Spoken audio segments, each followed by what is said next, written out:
9வது நாள் வேத பகுதி தானியேலின் புஸ்தகம் 2ஆம் அதிகாரம் 1வது வசனத்திலிருந்து 12வது வசனம் வரையில இன்றைக்கு ஒரு தியானம். தானியேல் 2ஆம் அதிகாரம் 1லிருந்து 12வது வசனம் வரையில இந்த பகுதி சொல்லப்படுகிறது. இந்த பகுதியுடைய தலைப்பு ராஜாவின் கோபம் என்று சொல்லப்படுகிறது. ராஜாவின் கோபம். ராஜாவுக்கு ஒரு கோபம் இருக்கிறது. அந்த கோபத்தை இந்த இடத்துல அவர் காட்டுகிறார். ராஜாவின் கோபம். அப்போ ராஜா ஏன் கோபப்பட்டார் அப்படின்னா, உள்ள போனா நிறைய சம்பவங்கள் இருக்கிறார்.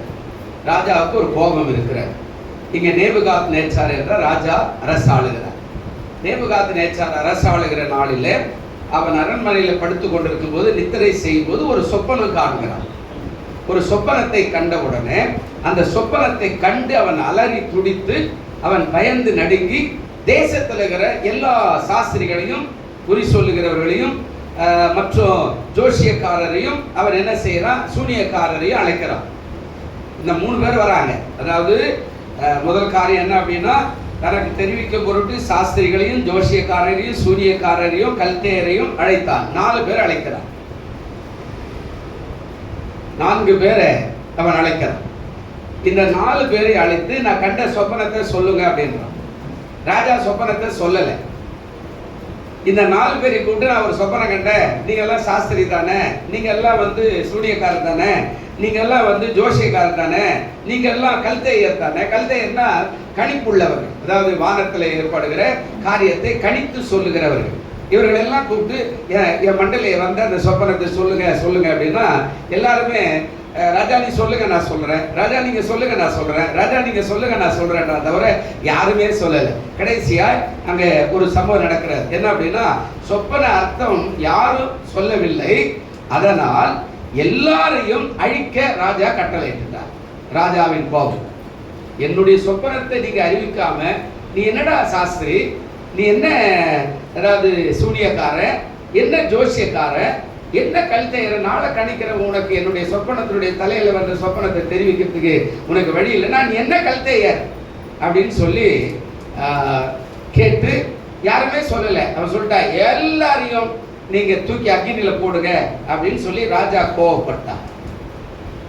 இப்போ இந்த கோபத்தினுடைய அர்த்தத்தை நாம் கொஞ்சம் ஒரு 4 வார்த்தையில பார்க்கப்போம். கர்த்தருடைய நாமத்துக்கு ஸ்தோத்திரம். பிரியமான தேவ பிள்ளைகளே, நம்முடைய வாழ்க்கையில கூட தேவன் எதிர்பார்க்கிற காரியத்தை செய்யாத பட்சத்துல தேவன் நம்ம மேல கூட என்ன செய்யறார், கோபமா இருக்கிறார். அதனுடைய அர்த்தம் என்னன்னா, கல்தேயரும், அந்த சாஸ்திரிகளும், சூனியக்காரர்களும், அந்த ஜோசியக்காரர்களும் தேசத்துல இவர் அரண்மனைக்கு உட்பட்டு, ராஜாவுக்கு உட்பட்டு வைத்து அவர்களுக்கெல்லாம் படியளந்து போஷித்து கொண்டிருந்த போது, இவர்கள் ராஜாவுடைய அந்த கனவையே சொல்றதுக்கு வழி இல்லாதவன் இவன் அப்ப சரியா இல்லைன்ற அர்த்தம். அப்போ நம்மளையும் கூட ஆண்டவர் என்ன சொல்றாரு, நீங்க தேவனுடைய பிள்ளைகளா இருந்தா, தேவனுடைய பிள்ளைகளா இருக்கிற நீங்க கடவுளுடைய காரியத்தை சரியாய் கணிக்கிறவர்களாய் நாம் இல்லை அப்படின்னா நம்ம கூட ஆண்டவர் கோபப்படுவார். அல்லேலூயா. அதான் இந்த 12 வசனமும் இருக்கிறது. அவர் ராஜாவுடைய கோபம்னா, இயேசு ராஜாவை கூட நம்ம மேல கோபப்படுறவராய் அவர் இருக்கிறார். இயேசு ராஜா நம்ம மேல கோபப்படுவார். ஆண்டவருக்கு ஸ்தோத்திரம். அப்போ அந்த கோபம் எப்படி வருகிறது அப்படின்றது தான் இன்றைக்கு நாம் பார்க்க போறோம். ஆண்டவருக்கும் நம்ம மேல கோபம் உண்டு. அதனால அந்த காரியத்தை நாம் என்ன செய்யறோம் அப்படின்னா, கர்த்தருடைய நாமத்துக்கு ஸ்தோத்திரம். 4 பேர் காட்டுறேன் வேகமா. முதலாவது, ஆதாம் என்ற மனிதனை குறித்து ஆண்டவர் கோபப்பட்டார். ஆதியாக 3:11 இருக்கிறார். ஆதாம் என்ற மனிதன் அப்படின்னா என்ன, அவன் மீறினான். எல்லாவற்றையும் தோட்டத்தை உண்டாக்கிட்டு நடுவில் வச்சுட்டு போனார் ஆண்டவர். நடுவில் வச்சுட்டு, இது ஒண்ணு மட்டும் சாப்பிடாதப்பா, நீ எல்லாத்தையும் அனுபவிச்சுக்கா அப்படின்னா எல்லாத்தையும் விட்டுட்டான். அதை வேண்டான்னு சொல்றது அவன் செய்தபடினால அந்த வார்த்தை அழகாய் பேசுது. ஆதாமே நீ எங்கே இருக்கிறாய் அப்படின்னு கேட்டுட்டு கீழே சொல்றார், நான் சாப்பிடக்கூடாது என்று சொன்ன கனியை நீ புசித்தாயோ என்று ஆண்டவர் கோபமாக கேட்கிறார். அப்ப நம்ம வாழ்க்கையில கூட சில காரியங்களை தேவன் சொல்லுகிறதை நாம் மீறாதபடி ஜாக்கிரதையாக வாழும்போது தேவனுடைய கோபம் நம்ம விட்டு வெளியே போயிடும். ஆதாமுடைய பாவம் தான் இன்ன வரைக்கும் உலகத்துல ஆண்டு கொண்டுகிறார். ஆதாமுடைய மீறுதல் தான் இன்ன வரைக்கும் உலகத்தில் ஆளுகிறது.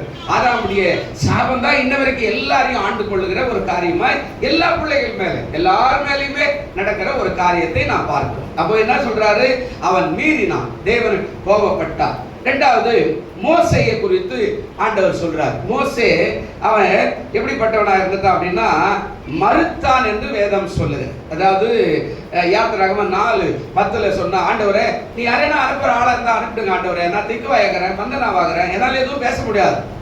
ஆண்டவர் கூப்பிட்டு அவனை அபிஷேகம் பண்றாரு, அவனுக்கு அற்புதம் செய்யறாரு, அவன் கையில் இருக்கிற கோல் எடுத்து ஒரு பாம்பா மாத்துறாரு, கையை குஷ்ரோகமா மாத்தி திரும்ப அவன் நிலையில வச்சு அவனை ஆசீர்வதிக்கிறாரு.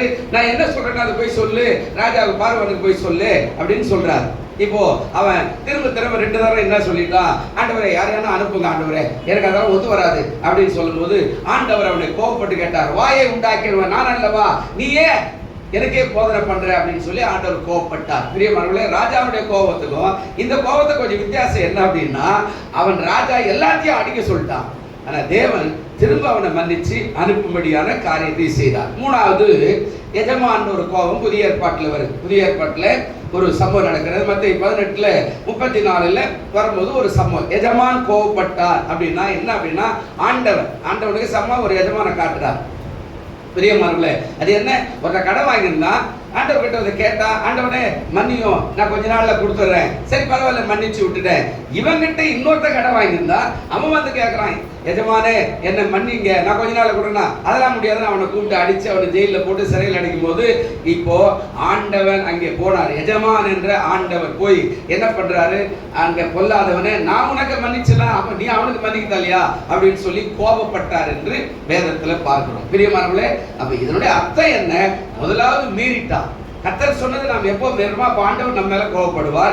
ரெண்டாவது யாத்திராகமத்துல 4:10 வாசிக்கும் போது அவர் சொல்றாரு, அதன்படி செய்வதற்கு நீ ஆயத்தமா போக மாட்டும் போது ஆண்டவர் நம்ம மேல கோபப்படுறார். மூணாவது நானே மற்றவர்களுக்கு மன்னிக்கும் போது நீ ஏன்டா மன்னிக்க மாட்டேன்ற அப்படின்னு மூணாவது காரியத்துல அவர் கோபப்படுறார். பிரியமானவர்களே, இப்ப இந்த சொப்பனத்தை யார் சொன்னா அப்படின்னா, தானியேல் என்ற ஒரு மனுஷன் வந்து சொல்றார். இப்போ எல்லாரையும் கொள்றதுக்கு எல்லாரும் ரெடி ஆயிட்டாங்க. அப்போ தேசத்துல வேற யார் இருக்கிறாங்கன்னா இவங்க, அதாவது இந்த தானியேலும் அவருடைய குடும்பத்தாரு, அவருடைய சாத்ராக் மேஷாக் ஆபேத்துங்க 4 பேரும் உடன் வந்திருக்கிற இவர்களை தேடுறாங்க. இவங்களையும் சேர்த்து கொள்ளணும், ஏன்னா இவங்களும் சாஸ்திரி தான், இவங்களும் தீர்க்கதரிசி தான், சரி எல்லாரையும் கொள்ளணும். இவன் சொன்னா, ஏன் ராஜாவுக்கு அவ்வளவு அவசரம்? மாணவர்களே, நாம் எப்போதுமே பணிவோடு கூட சில காரியங்களை செய்யும் போது கர்த்தர் நமக்கு பாதுகாப்பா இருப்பார். அல்லேலூயா. ஒருவனுடைய விண்ணப்பம் அத்தனை சாஸ்திரிகளையும், அத்தனை குறி சொல்லுகிறவர்களையும், அத்தனை கல்தையரையும், அத்தனை சூனியக்காரங்களையும் காப்பாற்றினார். நம்முடைய வாழ்க்கையில நாம் ஒருவனா இருக்கலாம், ஆனா நம்முடைய விண்ணப்பம் அநேகருக்கு போஷணத்தை தரும். அல்லேலூயா. நம்முடைய விண்ணப்பம் அநேகருக்கு சுகத்தை தரும். அல்லேலூயா. நம்முடைய வேண்டுதல் அநேகரை ஆசீர்வதிக்கும். அல்லேலூயா. நம்முடைய விண்ணப்பம் அநேகருடைய வாழ்க்கையினுடைய தெளிவான பாதையை அவர்களையும் வாழ வைக்கிற காரியத்தை ஆண்டவர் நம்முடைய கரத்துல கொடுத்திருக்கிறார். ஆனா நம்ம சொல்றது இல்லை, செய்யறது இல்லை. நல்லா கவனிச்சு பாருங்க. அப்ப ஆண்டவர் நம்ம மேல கோபப்படுறார். ஒருத்தன் மீறிட்டான், ஆண்டவர் சொன்னதையே திரும்ப அவன் செய்து காட்டி அவனுக்காக எல்லா சட்டத்தையும் மாற்றி போட்டுற அளவுக்கு மாறிட்டான். ரெண்டாவது, இவன் நான் திக்குவாய் எவ்வளவு நாளைக்கு சொல்லிருக்க முடியும், நீ தாண்டா ரட்சகன் அப்படின்றார். அப்ப நம்ம அழைக்கும் போது நம்ம தான் நம்முடைய குடும்பத்துக்கு ரட்சகர். அல்லேலூயா. நம்முடைய குடும்பம் ரட்சிக்கப்படணும் அப்படின்னா நம்ம மண்டிட்டு ஜெபிக்கணும். புருஷன் மனைவிக்காக, பிள்ளைகளுக்காக, மனைவி புருஷனுக்காக, பிள்ளைகளுக்காக, வேலைக்காக, வியாபாரத்துக்காக, எதிர்காலத்துக்காக நாம தான் அந்த குடும்பத்துக்கு ரட்சகராய் தேவன் நம்மளை வச்சிருக்கிறார். ஆமா, நம்ம பகுதிக்கு ரட்சகராக இருக்கிறார். நம்ம வீட்டில் அங்கே குடியிருக்கிறோம், நம்ம தெருவுக்காக ஜெபம் பண்ணோம். ஆண்டவர், இந்த தெருவில் இது மாதிரி நாசமோசங்களால் வரக்கூடாது ஆண்டவரே, இது மாதிரியான மரணங்கள் வரக்கூடாது ஆண்டவரே, இந்த தெருவில் ஆண்டவர் இப்படிப்பட்ட கஷ்ட நஷ்டங்கள் வரக்கூடாது ஆண்டவரே, இப்படிப்பட்ட போதை வஸ்துகளை ஆண்டவரை குடித்து வெறித்து கூத்தாடுகிற மக்கள் எல்லாம் வரக்கூடாது ஆண்டவரே, நீங்க ஜெபம் பண்ணி பாருங்க, நீங்க தான் அந்த தெருவுக்கு ரட்சகரை ஆண்டவர் மாற்றுவார். அல்லேலூயா. ஆனா நம்ம எதையுமே செய்யறதில்லை. என்ன போனா என்ன சோத்திரம் அப்படின்றதுல ஆண்டவர் சொல்றாரு. இப்ப மூணாவது ஆளு என்ன பண்றான்னா, மன்னிக்க சொல்றாரு. நான் உன் கடனுக்காக நான் மன்னிச்சு, இப்ப நீ இன்னொருத்தருக்காக மன்னிக்கணும் இல்லையா, நீ அப்படி செய்யலன்னு ஒண்ணு அவன் அழுகை பற்கடிக்கிற உள்ள இடத்துக்கு தூக்கி போடுற அளவுக்கு ஆண்டவர் செய்தார். இப்போ 4வது ஒரு சம்பவம் என்னன்னா, இந்த தானியேல் எல்லாருக்காக விண்ணப்பம் பண்ணி அவன் சொன்னான், கொஞ்சம் ஒரு வாரம் டைம் கொடுங்க, எங்கள் தேவனாகிய கர்த்தருடைய கரத்துல நான் கேட்டுட்டு நான் வந்து உனக்கு அந்த சொப்பனத்தை அறிவிக்கிறேன், சொப்பனங்களுக்கு அர்த்தத்தை சொல்லுகிறவர் நாங்கள் அல்ல, எங்கள் தேவாதி தேவன் என்று சொன்னார். அல்லேலூயா. அவன் சொன்னா, அவரெல்லாம் விட்டுருங்க, ஏன் அடிக்க போறீங்க, நீ என்ன தேடுற இல்ல, எனக்கு ஒரு வாரம் டைம் கொடுங்க, நான் ஆண்டவருடைய கருத்துல ஜெபித்துட்டு வந்து உனக்கு நான் சொப்பனத்தை அர்த்தத்தை சொல்றேன் அப்படின்னு சொல்லிட்டு அவன் என்ன செய்தான், வாக்குறுதியை பெற்றுக்கொண்டு வெளியில வந்து தேவனுடைய சமூகத்தில் உட்கார்ந்து அழுது ஜெபம் பண்ணும்போது ராஜா இவனுக்கு சொப்பனத்தை பத்தியே சொல்லல. என் தலையில வந்த சொப்பனத்துக்கு அர்த்தம் சொல்றான்னு கேட்கிறான். இவன் சொன்னான். அந்த வசனம் அது ஒன்னே ஒண்ணு மட்டும் வாசிப்போம். தானியேலின் புத்தகம் 2ஆம் அதிகாரம் 30வது வசனத்துல ஒரு சம்பவத்தை இங்க சொல்றார். என்ன சொல்றாருன்னா, உயிரோடு இருக்கிற எல்லாரையும் பார்க்கிலும் எனக்கு அதிக ஞானம் உண்டு என்பதினால அல்ல, அர்த்தம் ராஜாவுக்கு தெரிய வரவோ, உங்களுடைய இருதயத்தின் நினைவுகளை நீர் அறியவோ இந்த மறைப்பொருள் எனக்கு என்ன செய்யப்பட்டிருக்கிறது, வெளிப்பட பண்ணிருக்கிறார் ஆண்டவர் அப்படின்னு சொன்னார். பிரியமானவர்களே, நாம விசுவாசினா சில நேரத்துல காலங்களை கணிக்கக்கூடியவர்களாய் நாம் என்ன செய்யணும், இருக்கணும். இந்த தானியேல் இங்க சொப்பனத்தை வெளிப்படுத்தினா, பழைய ஏற்பாட்டுல இன்னும் கொஞ்சம் உள்ள போனீங்கன்னா ஆதியாகமம் 41:25 யோசேப்பு ஒரு மனுஷனுக்கு சொப்பனத்தை வெளிப்படுத்தினார். அப்போ ராஜாவுடைய கோபம் என்ன, கர்த்தர் நமக்கு நிறைய ஆசீர்வாதங்களை கொடுக்கிறார், வார்த்தைகளை கொடுக்கிறார், வசனங்களை கொடுக்கிறார், வேத புத்தகத்தை கையில கொடுத்திருக்கிறார், தீர்க்கதரிசி மூலமாய் ஊழியக்காரன் மூலியமாய் நிறைய சம்பவங்களை வெளிப்படுத்துறார், பிரசங்கம் பண்ணுகிறோம், 40 நாள் ஜெபம் பண்ணுகிறோம், புதிய புதிய ஊழியக்காரை கொண்டு வந்து வார்த்தைகளை வெளிப்படுத்துகிறோம், எல்லாத்தையும் வாங்கி இந்த காதல் விட்டு இந்த காதல் போயிட்டு ஒன்றுமே செய்யும் போது ஆண்டவர் உங்க மேலையும் என் மேலையும் கோபப்படுகிறவராய் இருப்பார். அல்லேலூயா. அவருடைய கோபத்துக்கு நாம் தப்பிக்கொள்ள ஆயத்தமா இருக்கணும். தானியேலுடைய அந்த விண்ணப்பம் அத்தனை பேரையும் அந்த தேசத்துல காப்பாத்தினான். குறைஞ்சபட்சம் அன்றைக்கு 400 தீர்க்கதரிசி இருந்திருப்பான், 400 சூனியக்காரி இருப்பான், 400 சாஸ்திரி இருந்திருப்பான், 400 கல்தையர் இருந்திருப்பான். இவன் ஒருவனுடைய ஜெபத்தை கேட்டு அத்தனை பேரையும் ஆண்டவர் ரட்சித்தார். இந்த வார்த்தையை சொன்னா எனக்கு சொல்லணுன்ற இல்ல, வார்த்தை என்ன சொல்றாரு, உயிரோடு இருக்கிற எல்லாரையும் பார்க்கல எனக்கு அதிக ஞானம் இருக்குதுன்னு ராஜாவே நான் அதை கம்பட்டு அடிக்க வரல, எச்சரிக்கையாகவும் இருக்கணும். எனக்கு தெரியுங்க நான் பெரிய ஆளுங்க அப்படின்னா ஆண்டவர் தட்டி விட்டுருவார். ஆண்டவர் அதனால தான் சொன்னார், வசனம் அழகா சொல்லுது, தன்னை தான் தாழ்த்துகிறவன் என்ன செய்யப்படுவான், உயர்த்தப்படுவான், தன்னை உயர்த்தக்கிறவன் என்ன செய்யப்படுவான், தாழ்த்தப்படுவான். சொல்றான், எனக்கல்ல ஆண்டவரே, எல்லாரும் எனக்கு ஞானம் பெருசா இருக்குது நான் சொல்ல வரல, என்ன சொல்ல வரேன்னா, ராஜாவுக்கு தெரிய வரவும் உங்களுடைய இருதயத்தின் நினைவுகளை நீர் அறியவும் இந்த மறைப்பொருளை நான் வெளிப்பட்டிருக்கிறேன். இந்த காரியத்தை தான் யோசேப்பு சொன்னான். யாரெல்லாம் அற்பமா நினைக்கிறாங்க, இவனும் அற்பமா நினைக்கப்பட்ட தானியேல் தான். இப்போ இவன் எல்லாத்தையும் சொன்ன உடனே அவன் அப்படியே குப்புராட்சி தானியேல் காலில் விழுந்து, நீர் தேவனுடைய குமாரன், நீ பண்ணுகிற தேவன் தான் உண்மையான தேவன் என்று சொன்னான். அல்லேலூயா.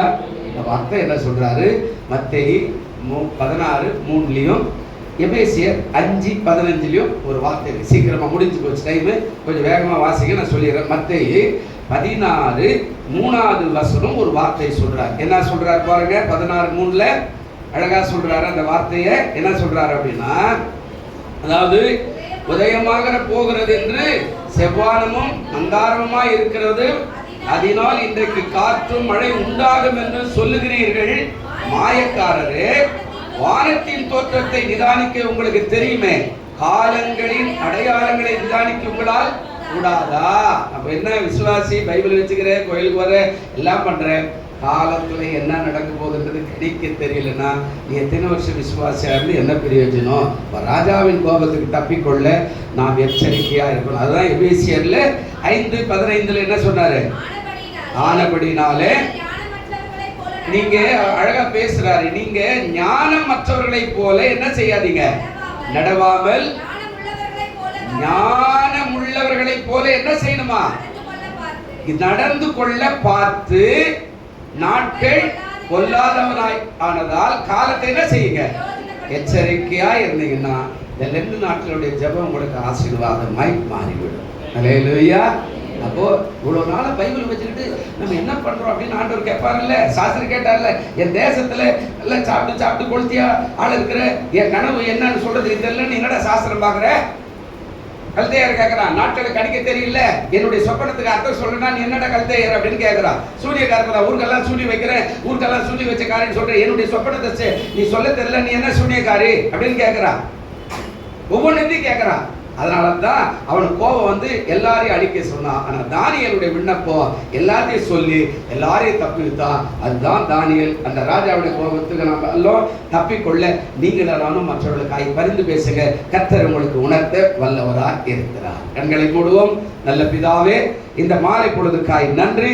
இந்த 9வது நாளின் ஜெபத்தை கர்த்தாவே நீர் ஆசீர்வதித்து வழி நடத்தினதுக்காய் நன்றி. கேட்டவுடைய வார்த்தையை பார்த்து கொண்டிருக்கிற பிள்ளைகளும் கேட்டுக்கொண்டிருக்கிற பிள்ளைகளும் ஆசீர்வதிக்கப்படும்படியாய், ராஜாவின் கோபத்துக்கு தப்பிக்கொள்ள கிருபை பாராட்டும்படியாய் ஜெபிக்கிறோம். அன்பு கரத்தில் ஒப்பு கொடுக்கிறோம். இயேசு கிறிஸ்துவின் நாமத்தில் வேண்டிக் கொள்ளுகிறோம் நல்ல பிதாவே. எழுந்திருப்போம்.